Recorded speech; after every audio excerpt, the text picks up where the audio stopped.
Hello students, welcome to chapter number 2 structure of atom, जिसको हम कह सकते हैं एटॉमिक स्ट्रक्चर आल्सो। ओके, इस चैप्टर में आप फंडामेंटल पार्टिकल्स, उनकी डिस्कवरीज, उनकी प्रॉपर्टीज, इसके साथ साथ इलेक्ट्रॉनिक कॉन्फ़िगरेशन के बारे में हम डिटेल में पढ़ेंगे। Okay, so in this chapter we have given a title that the rich diversity of chemical behavior of different elements can be traced to the differences in the internal structure of atoms of this element. The rich diversity of chemical behavior means हर एक element का different chemical behaviour होता है। जैसे hydrogen highly कंबसिबल gas है, oxygen supporting to combustion है, metal undergoes corrosion है. So the rich diversity of chemical behavior of different element can be traced to the differences in internal structure of atom of this element. मतलब element का internal structure study करने से उनकी element की properties में जो diversity होती है, मतलब चेंजेस होते हैं, उसको हम स्टडी कर सकते हैं। Now in basic introduction we are starting history of atom. Okay, so history of atom में start करते हैं उसके बेसिक से। The existence of atom has been proposed since the time of early Indians and Greek philosophers. Students, early Indian माने हमारे पूर्वज and Greek philosophers, उन्होंने AD से 400 years से पहले लिखा है 400 BC. Who were the view that वो लोग ऐसा सोचते थे that atom are the fundamental building blocks of matter. Atoms are the fundamental building blocks of matter. जैसे बिल्डिंग बनाना है, उसका यूनिट होता है छोटा सा, सबसे छोटा, उसे ब्लॉक कहते हैं ना। वैसे मैटर का फंडामेंटल बिल्डिंग ब्लॉक है, वो क्या होगा? एटम। तो फर्स्ट टाइम एटम के बारे में आइडिया किसने दिया? Early Indians and Greek philosophers. उन्होंने कहा atoms are the fundamental building blocks of matter. According to them, उनके हिसाब से, the continued subdivision of matter would ultimately yield atoms which would not be further divisible. मतलब आप matter को लेके उसका कंटिन्यूअस डिवाइडेशन करोगे, भांगी नाखू, तोड़ी नाखू, बुक्को करी नाखू। दैट मीन्स मैटर को अगर आप डिवाइड करते जाओगे, डिवाइड करते जाओगे, डिवाइड करते जाओगे, तो लास्ट में एक स्मॉलेस्ट पार्टिकल मिलेगा। उस स्मॉलेस्ट पार्टिकल को हम कट नहीं कर सकते। It is uncuttable, it is non divisible, and that particle is known as atom. उन्होंने उसे एटम नेम दिया था। कैसे? तो शुरू में ग्रीक फिलोसोफर्स ने पहली बार एक वर्ड यूज किया था जिसको कहते हैं एटोमियो। Greek philosophers has given initially a name एटोमियो, जिसका इंग्लिश में मीनिंग निकलता है uncuttable and non divisible. Okay, uncuttable and non-divisible. It is English meaning of that Greek word. फिर धीरे धीरे इंग्लिश में उसको एटम नेम दिया गया। Okay, these earlier ideas were mere speculations and there was no way to test them experimentally. ये सिर्फ एक आइडिया था, उसको एक्सपेरिमेंटली उस टाइम पे किसी ने प्रूव नहीं किया था। This idea remained dormant for a very long time. मतलब वो आइडिया जो था atom is the fundamental building block, वो बहुत सालों तक वैसे ही रहा। Okay, dormant. And finally in beginning of 19th century उस आइडिया को चेंज किया गया ड्यू टू एक्सपेरिमेंट। ओके, तो इंट्रोडक्शन में फर्स्ट पैराग्राफ में आपको इतना याद रखना है। First time idea of atom was given by early Indians and Greek philosophers first name is given by Greek philosopher, उसको एटोमियो नेम दिया गया, जिसका मीनिंग होता है uncuttable and indivisible. Okay, Greek philosophers और अर्ली इंडियंस का मानना था atoms are the fundamental building blocks of matter. Okay, फिर 19th सेंचुरी में ये फंडा चेंज हो गया ड्यू टू न्यू इन्वेंशंस। तो ये हिस्ट्री में फर्स्ट पार्ट है, आइडिया किसने दिया। ओके, आदित्य बिरला ग्रुप ने नहीं, आइडिया ऑफ एटम किसने दिया, early Indians and Greek philosophers. Okay, second part आपको पूछा जा सकता है डाल्टन्स एटॉमिक थियरी, उसकी लिमिटेशंस एंड उसकी एप्लीकेशंस एक्सप्लेन कीजिए। Okay, so first of all the atomic theory of matter was first time proposed by a British school teacher in 1808 named John Dalton. 1808 में British school के एक teacher जिसका नाम था John Dalton, उसने पहली बार एटॉमिक प्रिंसिपल दिया था, जिसको फेमस किया गया डाल्टन्स एटॉमिक थियरी के नाम से। Okay, which is called Dalton's atomic theory. मैंने आगे भी बताया है, उसका खुद का कुछ नहीं होता, आधा इधर से उठाओ आधा उधर से उठाओ और अपने नाम पे कर दो, बराबर। आई बात समझ में? जैसे आप जानते हो 1808 की बात है ना, जॉन डाल्टन्स एटॉमिक थियरी, तो 1800 साल गिन लो, और 400 बीसी से सबको पता था atom is the fundamental building block. So 2200 साल से लोग जानते ही थे, लेकिन उसने अपने नाम पे पब्लिश किया।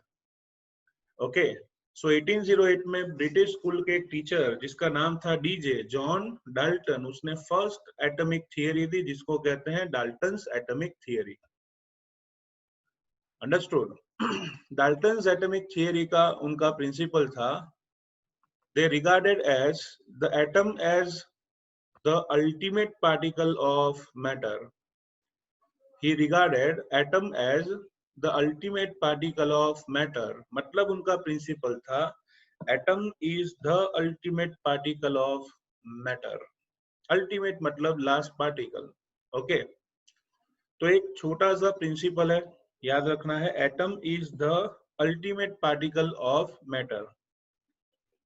This principle of John Dalton is able to explain different three laws. पहला law, law of conservation of mass, law of constant composition जिसे हम कहते थे definite proportion, and last में law of multiple proportion. So this principle of John Dalton is able to explain law of conservation of mass, law of constant composition and law of multiple proportion. फिर से एक बार, कौन कौन से law John Dalton principle explain कर सका था? Law of conservation of mass, law of constant composition and law of multiple proportion. So these are application of John Dalton's atomic theory. Now we will see what are the drawbacks of John Dalton's atomic theory. Limitations क्या थी? तो limitation ये है, उस time पे John Dalton सबको कहता था atom is the ultimate particle of matter, लेकिन कुछ एक्सपेरिमेंट थे जिसका रिजल्ट जॉन डाल्टन एक्सप्लेन नहीं कर सके। कैसे?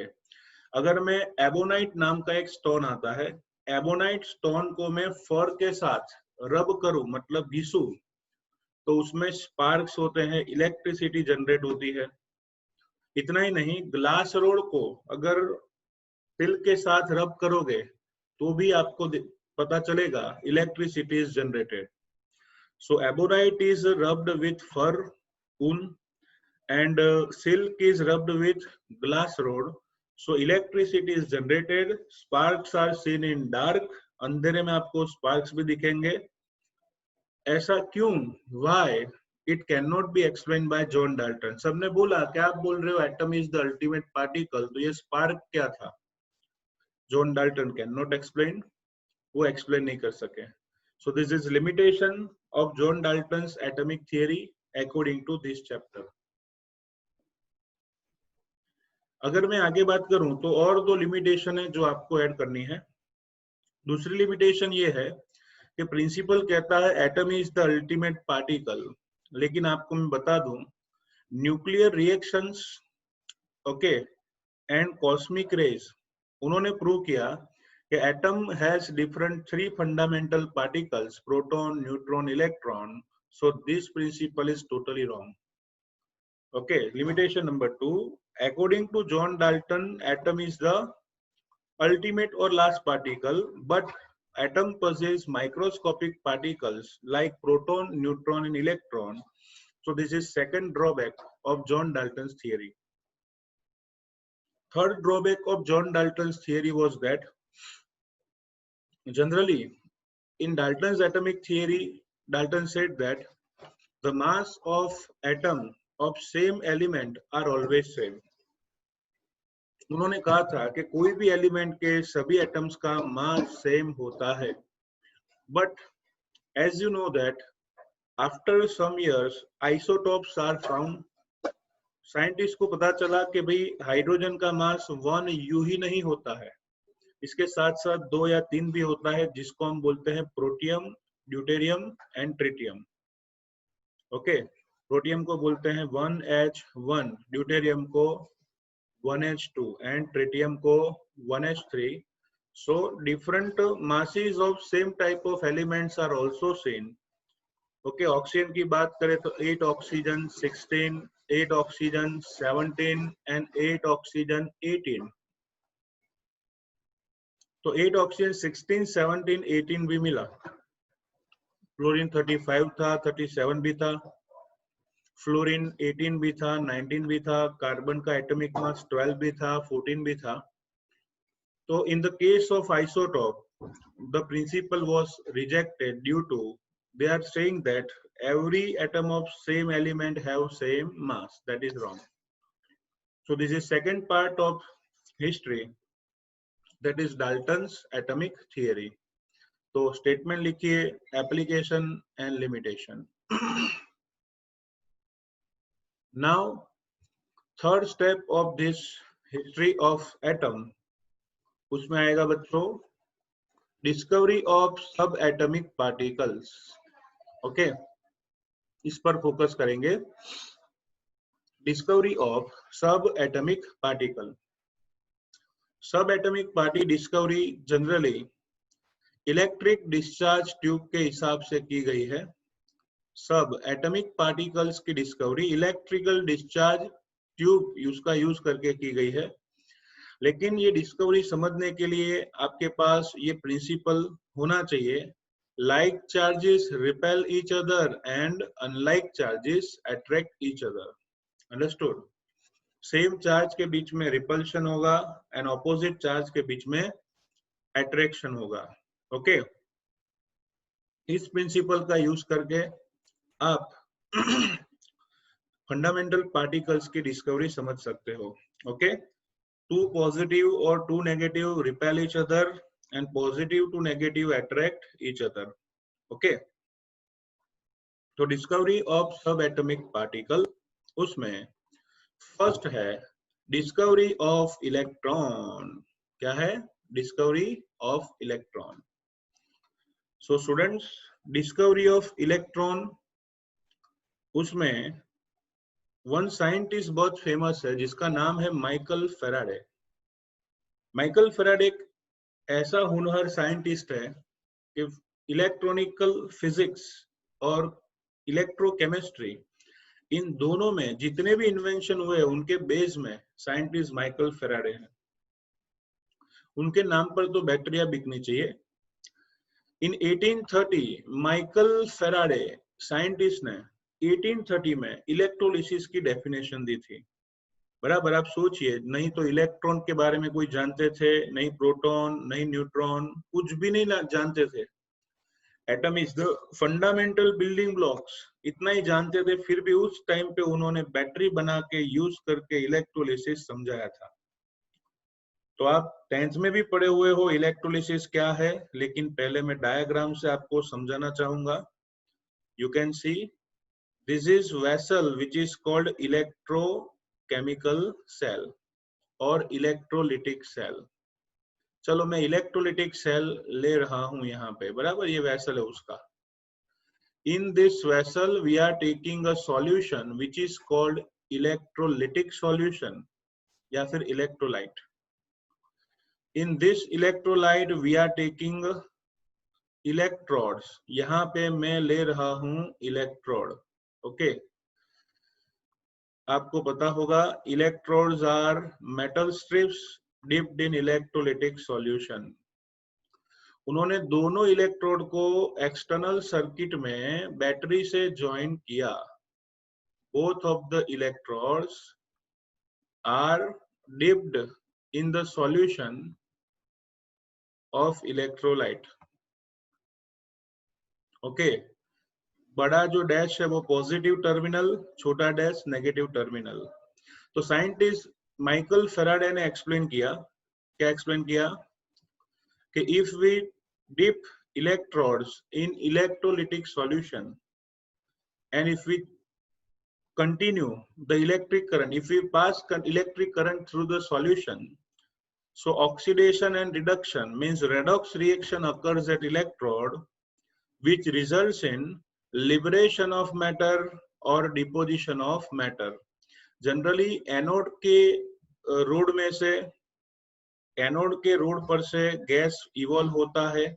जनरली एनोड पर से क्या इवॉल्व होगा?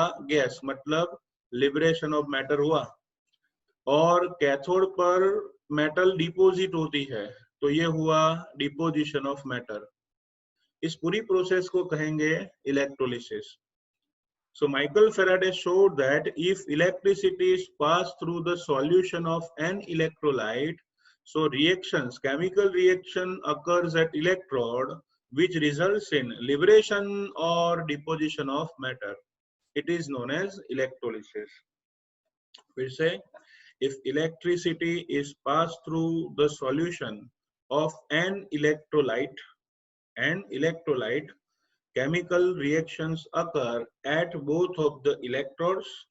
Chemical reaction occur at both of the electrodes, which results in liberation or deposition of matter. So that is known as electrolysis. उन्होंने बताया नहीं इसको इलेक्ट्रोलिसिस कहते हैं, लेकिन फर्स्ट टाइम डेफिनेशन और प्रैक्टिकल किया था माइकल फेराडे ने। सो लास्ट टाइम एक बार सुन लो, ये ड्रॉ किया है वही लिखना है। If the electricity is passed through the solution of electrolyte, chemical reaction occurs at electrode which results in liberation or deposition of matter. Okay. तो 1830s में साइंटिस्ट माइकल फेराडे ने इलेक्ट्रोलिसिस समझा दिया। फिर इलेक्ट्रोलिसिस आने के बाद बहुत सारे साइंटिस्ट ने एक्सपेरिमेंट किए। ज्यादातर एक्सपेरिमेंट 1850s उसके मिडल में हुए थे। In mid of 1850, many scientists, mainly Michael Faraday, began to study electrical discharge in partially evacuated tube, which is known as cathode ray discharge tube. Understood? In mid of 1850s, many scientists, mainly Michael Faraday, began to study electrical discharge in partially evacuated tube. Evacuated का मतलब है vacuum बनाना। Partially vacuum हो वैसी tube में electric discharge वो पड़े। अब partially vacuum का मतलब है प्रेशर इज इक्वल टू 0 हो, मीडिया ही ना हो, तो उसे बोलते हैं वैक्यूम। लेकिन प्रेशर टेंड्स टू 0 हो तो उसको बोलते हैं पार्शियली इवैक्यूएटेड ट्यूब। तो फिर से, Faraday began to study electrical discharge experiment in partially evacuated tube. That tube is known as cathode ray tube. उसे cathode ray tube कहा जाता है। So students, this is cathode ray tube. इसे cathode ray tube कहते हैं। अब cathode ray discharge tube कैसे बनानी है? ओके, तो देखो, सबसे पहले ये ग्लास ट्यूब लेनी है which is generally transparent. This is glass tube. Okay, it is attached to vacuum pump, जिससे आप प्रेशर इंक्रीज या डिक्रीज कर सकते हो, बराबर।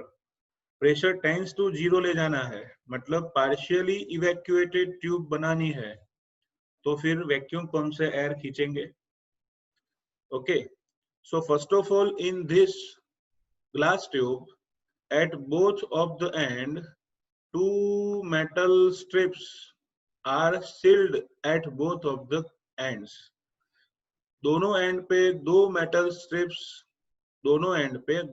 स्ट्रिप्स सील की जाती है, जिनको जनरली इलेक्ट्रोड्स कहते हैं बच्चों। इलेक्ट्रोड जो है वो आइदर मतलब दो टाइप के होते हैं, cathode which is negatively symbolled and anode means positive. तो दो इलेक्ट्रोड्स सील किए जाते हैं, cathode minus and anode plus. इनके बीच में मतलब ग्लास ट्यूब में at very very low pressure कोई भी गैस फिल किया जाता है। Any gas can be filled in this glass tube at very low pressure. ठीक है, सो वेरी लो प्रेशर पे आपने गैस फिल किया, pressure tends to 0, electrode seal कर दिए, फिर both of the electrodes are connected to high voltage battery in external circuit. External circuit में high voltage battery से उन्हें ज्वाइंट किया जाता है। So initially if we pass electric current, अब जैसे ही हाई वोल्टेज को लोअर प्रेशर वाले गैस के ट्यूब में पास करोगे, सो शुरू में कुछ एकदम छोटा सा साउंड सुनने को मिला था, बराबर। फिर पता चला कि सम रेडिएशन और stream of particle moves from cathode to anode. So a beam of particle और stream of particle is moving from cathode electrode to anode electrode. तो उनको पता चला कि कुछ पार्टिकल्स का ग्रुप या रेस का ग्रुप, पता नहीं था पार्टिकल है या रे है, सो रे या पार्टिकल पता नहीं, लेकिन कुछ बीम या स्ट्रीम कैथोड से एनोड की साइड कंटिन्यूअसली वो कोलाइड हो रहा है। ओके, सो जो रे या जो पार्टिकल कैथोड से एनोड की साइड गए, उनको पहली बार साइंटिस्ट ने नाम दे दिया कैथोड रेज या फिर cathode ray particle. So when we pass electric current at high voltage with low pressure of gas, so continuous flow of stream of particle is moving from cathode to anode, and that's why this beam or stream is known as cathode rays or cathode ray particles. Cathode ray या cathode ray particle कहा गया। बच्चों शुरू में थोड़ी सी आवाज आती थी, उनको पता नहीं था कि भाई लेफ्ट से राइट साइड कोई बीम ऑफ पार्टिकल जा रहा है, लेकिन उसको अच्छी तरह से ऑब्जर्व करने के लिए साइंटिस्ट ने क्या किया, उन्होंने एनोड इलेक्ट्रोड में होल कर दिए। आप देख सकते हो वही एक्सपेरिमेंट है, कोई चेंज नहीं, सिर्फ एनोड पे उन्होंने होल कर दिए। Okay, so there will be hole on the electrode anode. Now if we pass high voltage at lower pressure of the gas, so you can see the flow of rays. कैसे देखो, anode पे उन्होंने raise कर holes कर दिए, बराबर। अब क्या होगा बच्चों, एक्सपेरिमेंट का रिजल्ट समझने के लिए इन होल्स के पीछे जो ग्लास ट्यूब थी उसकी इनर वॉल पर फ्लोरोसेंट कोटिंग लगाया गया। फ्लोरोसेंट कोटिंग या उसको फ्लोरोसेंट स्क्रीन कहते हैं, which is also called phosphorescent screen. दो नेम है उसके, fluorescent screen and phosphorescent screen. इन दोनों का काम क्या है, अगर कोई भी पार्टिकल उस पे कोलाइड होता है सो वो ग्लो होगी सरफेस, मतलब लाइटनिंग स्पॉट देखने को मिलेगा। It is known as fluorescent screen. जैसे पब्लिक में हमारे बहुत सारे फ्रेंड्स हैं, उन सभी फ्रेंड्स में कुछ फ्रेंड्स ऐसे होते हैं जिनको थोड़ा सा भी, समझ लो आप, आपको पूरे ग्रुप में कोई बात फैलानी है तो आपको उसमें से एक ही इंसान को पकड़ना पड़ेगा कि भाई इसको बोलूंगा तो वो सभी के सभी को बता देने वाला है, इसके पेट में बात नहीं रहेगी। जैसे हम ऐसा करते हैं कि किसी एक को बता दे पूरे गांव को पता चल जाएगा, वैसे फ्लोरोसेंट स्क्रीन ऐसी है कि अगर पार्टिकल उस पर कोलाइड हुआ तो लाइटनिंग स्पेस देखने को मिलेगी, मतलब यहाँ पे लाइट ही लाइट देखने को मिलने वाली है। आई बात समझ में? तो यहाँ पे आपने एनोड पे होल्स किए और पीछे जनरली जिंक सल्फाइड मतलब ZnS, जिंक का फॉर्मूला है Zn और सल्फर का S, तो हो गया जिंक सल्फाइड। तो जिंक सल्फाइड जैसी फ्लोरोसेंट स्क्रीन या फॉस्फोरेसेंट स्क्रीन, उसको एनोड होल्स उसमें से पीछे रखा जाए, ओके। तो ये जो बीम ऑफ पार्टिकल है जो आप डायरेक्टली विजिबल नहीं कर सकते, वो पार्टिकल का बीम या स्ट्रीम पूरा का पूरा कोलाइड होगा फ्लोरोसेंट स्क्रीन पे, और वहां पे लाइटनिंग स्पॉट आपको देखने को मिलेगा। क्या देखने को मिलेगा? Lightning spot. Understood? So to observe this experiment properly, we are only changing one condition.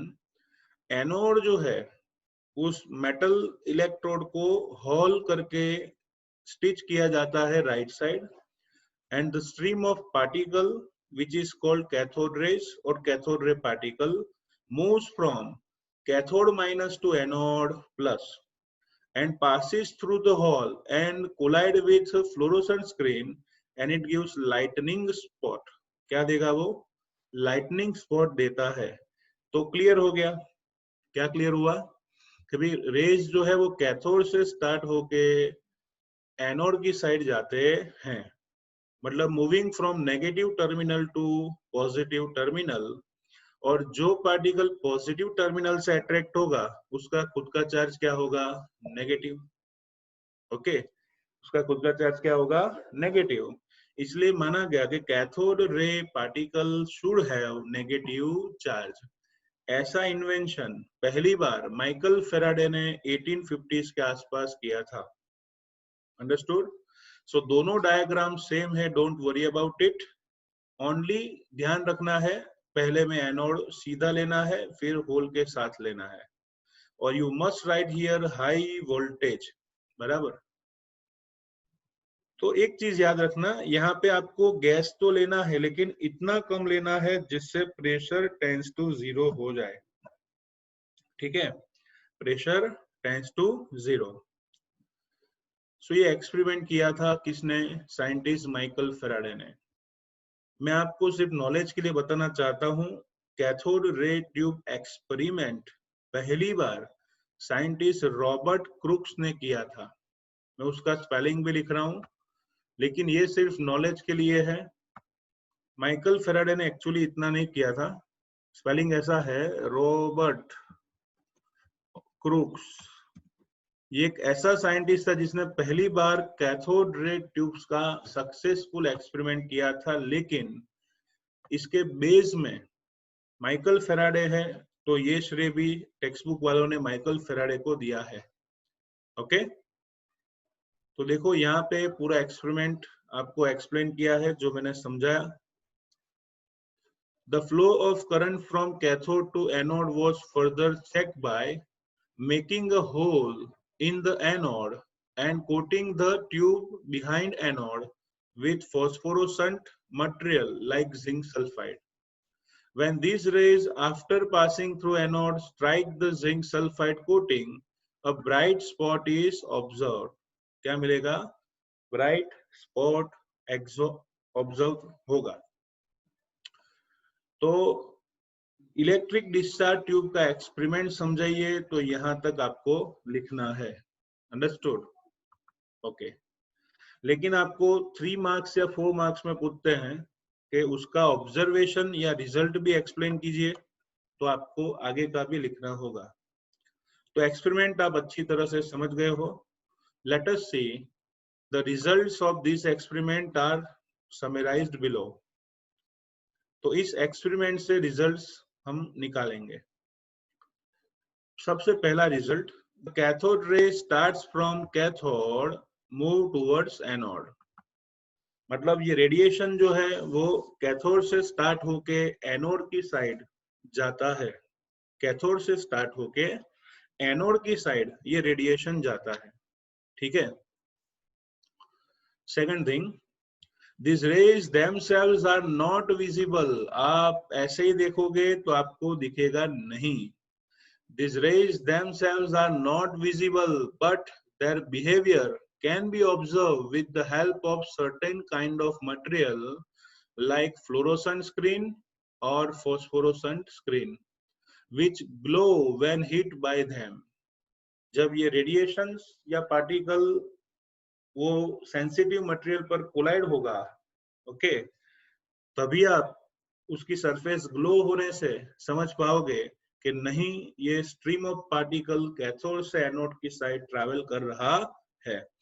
सो आप ऐसे ही नहीं देख सकते, it is not genuinely visible. To observe them we are using fluorescent screen and phosphorescent screen. उसका example भी दिया है बच्चों। जैसे हमारा टीवी है, यहाँ पे बात की है पुराने वाले टीवी की, जो बड़ा वाला ग्लास वाला टीवी आता था, ओके। अभी तो एलईडी है, एलसीडी है, ऐसे टीवी आते हैं, लेकिन ये पहले वाले की बात है। Television picture tubes are cathode ray tubes and television pictures result due to fluorescence on the television screen coated with certain fluorescent or phosphorescent material। आपने पुराना टीवी देखा होगा ना, तो पता होगा आगे ऐसा ग्लास होता था, पीछे है ना प्रोजेक्टर होता है, जिसको मैकेनिकली प्रोजेक्टर कहते हैं। प्रोजेक्टर से वो जो कैथोड रे ट्यूब्स होती है उसमें से रेडिएशन प्रोड्यूस होगा और ग्लास की इनर सरफेस पर फ्लोरोसेंट मटेरियल होता है, वहां पे वो पार्टिकल्स कोलाइड होंगे और इसी वजह से आपको पूरा मूवी या पिक्चर देखने को मिलता है, ओके। फिर से, ये जो टीवी होता है it is one type of electric discharge tube का रिजल्ट है। उसमें टेलीविजन पिक्चर ट्यूब जो होती है उस ट्यूब को इलेक्ट्रिक डिस्चार्ज ट्यूब भी कह सकते हैं, इसको कैथोड रे ट्यूब भी कह सकते हैं। और स्क्रीन पर अंदर की साइड फ्लोरोसेंट या फॉस्फोरेसेंट मटेरियल रखा जाता है। रेडिएशन इंसिडेंट होगा तो फ्लोरोसेंट स्क्रीन की वजह से आपको वो दिखता है कि एक्चुअली मूवी है या पिक्चर है, तो आप पूरा देख सकते हैं। इसका दूसरा एग्जांपल मैं आपको दूं तो आपके रूम में जो लाइट्स होती है, चाहे वो एलईडी हो, एलसीडी हो या फिर नॉर्मल लाइट या गोला होता है 0 का 100 का, तो मैं सिर्फ लाइट्स की बात कर रहा हूँ। आपको व्हाइट रेडिएशन चाहिए तो वो लंबी वाली व्हाइट लाइट आती है ना, ध्यान से देखना, अगर वो बंद होगी तो आपको उसकी सरफेस पर dot dot dot dot dot दिखाई देंगे।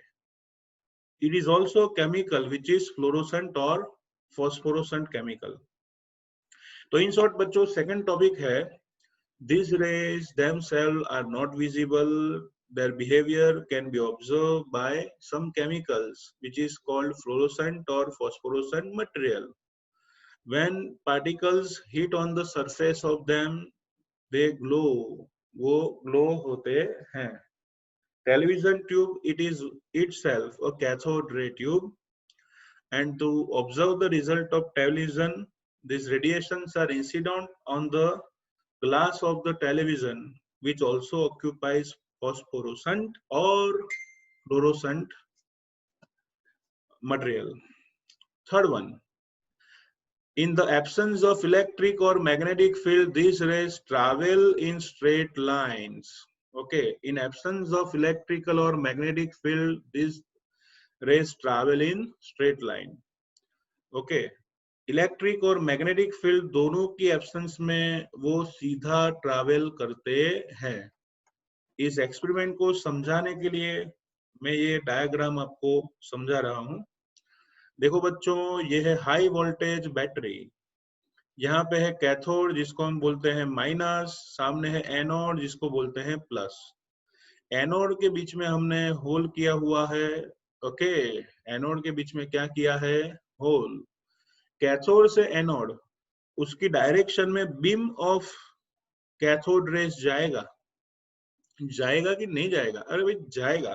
सो स्ट्रेट लाइन में ये बीम ऑफ पार्टिकल जाता है, okay, in absence of electric और magnetic field. So in absence of electric और magnetic field, this beam of cathode ray travel in straight line, वो straight line में जाएगा, okay.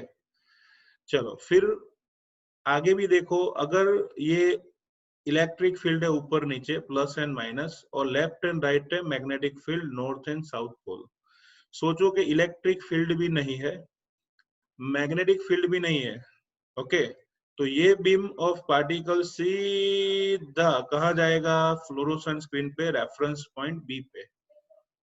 तो इसलिए सपोज दोनों फील्ड एब्सेंट है, समझ लो, सपोज दोनों फील्ड एब्सेंट है, तो वो बीम ऑफ पार्टिकल सीधा फ्लोरोसेंट स्क्रीन पे कोलाइड होने वाला है, बराबर, ओके। चलो एक काम करते हैं, वापस डायग्राम में सोचो, मैग्नेटिक फील्ड नहीं है, सिर्फ इलेक्ट्रिक फील्ड है प्लस एंड माइनस। तो इलेक्ट्रिक फील्ड की प्रेजेंस में अगर इस बीम ऑफ पार्टिकल को पास करोगे तो वो पॉजिटिव इलेक्ट्रोड की साइड अट्रैक्ट होके रेफरेंस पॉइंट ए पर लाइटनिंग स्पॉट देता है। So in presence of electric field, it is colliding with reference point A, मतलब वो पॉजिटिव इलेक्ट्रोड की साइड अट्रैक्ट हुआ, मतलब खुद का चार्ज कैसा होगा? नेगेटिव। इतना ही नहीं, आप सिर्फ मैग्नेटिक फील्ड अप्लाई करोगे, ओनली मैग्नेटिक फील्ड, तो मैग्नेटिक फील्ड अप्लाई करोगे तो ये बीम ऑफ पार्टिकल जो है वो साउथ पोल की डायरेक्शन में अट्रैक्ट होता है। It attracts in the direction of south pole, okay. इसका इंडिकेशन ये है कि उसका चार्ज नेगेटिव होना चाहिए।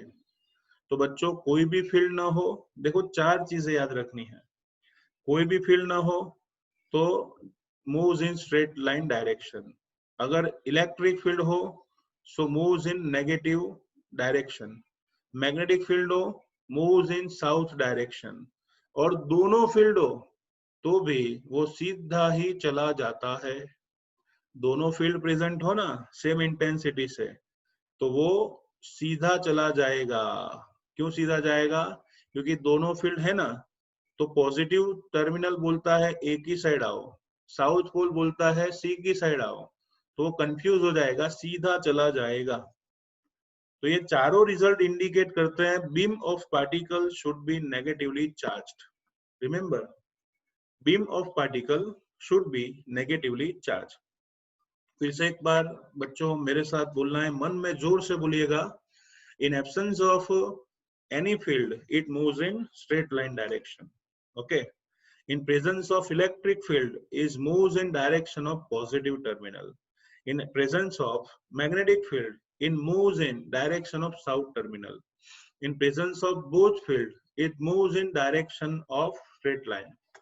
तो इतने सारे कंक्लूजन निकालने के बाद आपको पॉइंट नंबर 3 एंड 4 एक्सप्लेन किया है। In the absence of electric और magnetic field these rays travel in straight line, first thing. Second one, in the presence of electric field or magnetic field, the behavior of cathode rays are similar to that expected from negatively charged particle. यहाँ पे deep में explain नहीं किया है, सिर्फ कहा है कि अगर इलेक्ट्रिक फील्ड हो या फिर मैग्नेटिक फील्ड हो, दोनों भी नहीं हो, और लिखा है in presence of electric field और magnetic field the behaviour of cathode rays are similar to that expected from negative charge particle. उनका बिहेवियर ऐसा है माने वो नेगेटिव चार्ज पार्टिकल है, ओके। So finally conclusion निकाला, suggesting that the cathode rays consist of negatively charged particle called electron। फिर suggest किया गया कि cathode rays negatively charge particles ही होने चाहिए जिनको इलेक्ट्रॉन्स कहा गया। Understood? Now conclusion number 5, fifth conclusion, The characteristic of cathode rays do not depend upon material of electrodes and the nature of the gas present in the cathode ray tube. The property of cathode ray, भाई cathode ray की property क्या है? इतनी है, वो negative से positive की side travel होते हैं. So the property of cathode rays do not depend on material of electrode. मतलब जैसे कैथोड रे ट्यूब में मैंने एल्यूमिनियम की मेटल के इलेक्ट्रोड्स लिए हैं, फिर जिंक लिया, फिर पोटेशियम लिया, फिर मैंने कॉपर लिया, फिर मैंने स्टील के इलेक्ट्रोड्स लिए. कोई भी मेटल या एलॉय के इलेक्ट्रोड लोगे, फिर भी beam of particle moves from cathode to anode देखने को मिलेगा. Understood what I mean to say? Okay, so it doesn't depend on material of electrode. Second thing, it doesn't depend on nature of gas. मतलब cathode ray tube में वैसे तो tense to vacuum है, फिर भी आपको बता दूं, कोई भी गैस लोगे बहुत कम मात्रा में, हीलियम, नियॉन, आर्गन, सोडियम, फिर भी beam of electron moves from cathode to anode. So it doesn't depend on first quality of electrode, second nature of the gas. इन दोनों पे ये डिपेंड नहीं है. कोई भी गैस भरोगे, कोई भी इलेक्ट्रोड लोगे, फिर भी कैथोड से एनोड की साइड ऐसे आपको लाइटनिंग स्पॉट देखने को मिलेगा. Okay, so finally we can conclude that electrons are basic constituent particle of all atoms. हर एक एटम में इलेक्ट्रॉन्स होते हैं. So this is called Michael Faraday's experiment for discovery of electron. तो बच्चों रिजल्ट या कंक्लूजन पूछे तो पांचों पांच अच्छी तरह से याद रख लो स्टेप बाय स्टेप. पहला कंक्लूजन है this beam of particle moves from cathode to anode. Second है वो नॉर्मली विजिबल नहीं होते हैं, लेकिन अगर उनको देखना है तो आपको स्पेसिफिक मटेरियल चाहिए जिसको हम फ्लोरोसेंट या फॉस्फोरोसेंट स्क्रीन कहते हैं. फिर एग्जांपल दे दो टेलीविजन का. थर्ड एंड फोर्थ पॉइंट है इन absence of electric magnetic field is moves in straight direction. Fourth point है अगर इलेक्ट्रिक और मैग्नेटिक फील्ड प्रेजेंट है तो उनका बिहेवियर ऐसा है जैसे वो कोई नेगेटिव चार्ज पार्टिकल हो. और फाइनली कैथोड रेज को नेगेटिव चार्ज एक्सेप्ट किया और नाम दिया इलेक्ट्रॉन. और लास्ट में the characteristics of this cathode ray do not depend upon the quality और material of electrode and nature of the gas.